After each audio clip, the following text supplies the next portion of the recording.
Welcome students. कल हमने balance sheet की लायबिलिटी साइड को किया था, आज हम बैलेंस शीट की एसेट साइड को पढ़ेंगे। तो देखिए बैलेंस शीट की एसेट साइड में एसेट, इसमें सबसे पहले लिखेंगे नॉन करंट एसेट। अब जो नॉन करंट एसेट है, नॉन करंट एसेट में क्या क्या आता है? फिक्स एसेट आता है। फिक्स एसेट के अंदर tangible asset, intangible asset, capital work in progress, intangible asset under development, non current investment, deferred tax asset, long term loan and advances, other non current asset. ये सभी किसके part है? Non current asset के part हैं। इसके बाद current asset. Current asset में current investment, inventories, trade receivable, cash and cash equivalent, short term loan and advances, other current assets, ये आपके करंट एसेट्स के पार्ट है और बाद में हम इनका टोटल करेंगे। अब हम इनको अलग अलग पढ़ेंगे। तो देखिए इसमें fix asset, non current asset जो आपको बताया था, fix asset. Fix asset are those assets which are held for continued use in the business for the purpose of producing goods and services। यानी फिक्स एसेट्स कौन सी हैं? वो asset है जो बिजनेस में कंटिन्यू यूज होती है और जिनकी सहायता से हम गुड्स और सर्विसेज को प्रोड्यूस करते हैं और जिनको हम बार बार सेल्स परचेज नहीं करते हैं। तो फिक्स एसेट में टेंजिबल। अब देखिए टेंजिबल में विच can be seen and touch. Tangible assets are those assets which can be seen and touched, such as building, plant, machinery, furniture, computer, vehicles, equipment, etc. Intangible assets. Intangible assets are those assets which can only felt, not seen and touched, such as goodwill, patents, trademark, computer software, mining rights, copyrights etcetera. ये आपकी intangible asset में आता है जिनको हम केवल महसूस कर सकते हैं, ना देख सकते हैं, ना छू सकते हैं। और जो टेंजिबल था which can seen and touch. इसके बाद आता है कैपिटल वर्क इन प्रोग्रेस। अब देखिए इसमें यहाँ बताया था capital work in progress. Capital work in progress क्या है? कैपिटल वर्क इन प्रोग्रेस है जिसमें विच आर अंडर कंस्ट्रक्शन। जैसे बिल्डिंग है, कंस्ट्रक्शन में अभी कंप्लीट नहीं हुई है, बिल्डिंग का काम जो है वो कंस्ट्रक्शन के अंडर है, तो वो हम किस प्रकार की एसेट में लेंगे? Capital work in progress. ये आपके सिलेबस में नहीं होगा ये point. Tangible asset under development. Tangible asset under development ये भी आपके सिलेबस में नहीं है। इसके अंदर क्या आते हैं? Patents, intellectual property right which being develop by companies. Company के द्वारा जिनको डेवलप किया गया है वो आपकी इंटेंजिबल एसेट अंडर डेवलपमेंट में आती हैं और ये भी आपके सिलेबस में नहीं है। Non current investment, that investment which is more than 12 months.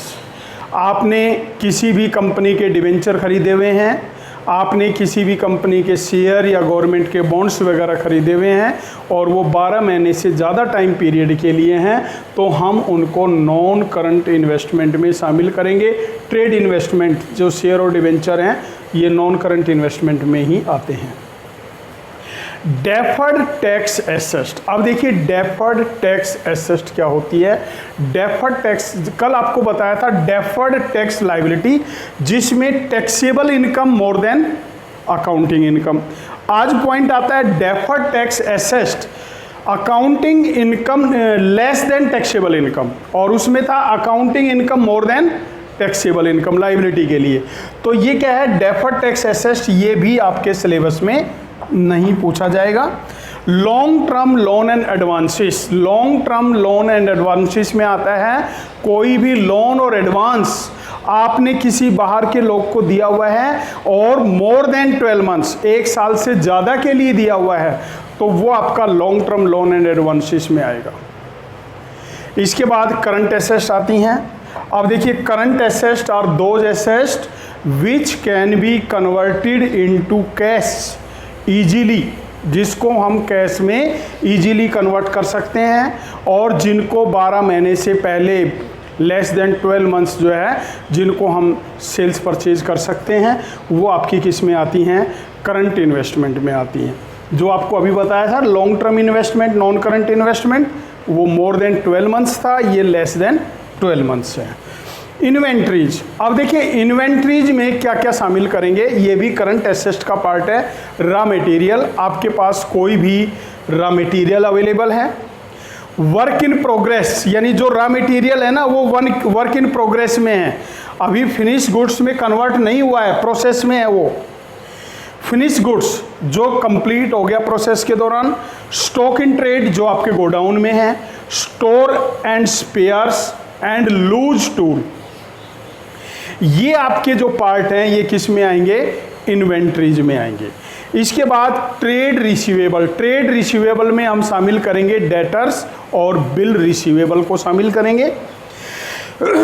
Cash and cash equivalent, cash और कैश इक्विवेलेंट में क्या क्या आएंगे, आपके पास कैश इन हैंड है, कैश एट बैंक है, चेक इन हैंड है, ये सब किस में आएगा, कैश और कैश इक्विवेलेंट में आएगा। मार्केटेबल जो सिक्योरिटी है ना, जो आपकी ये करंट इन्वेस्टमेंट है, इसको भी हम इसी में शामिल करते हैं, कैश और कैश इक्विवेलेंट में।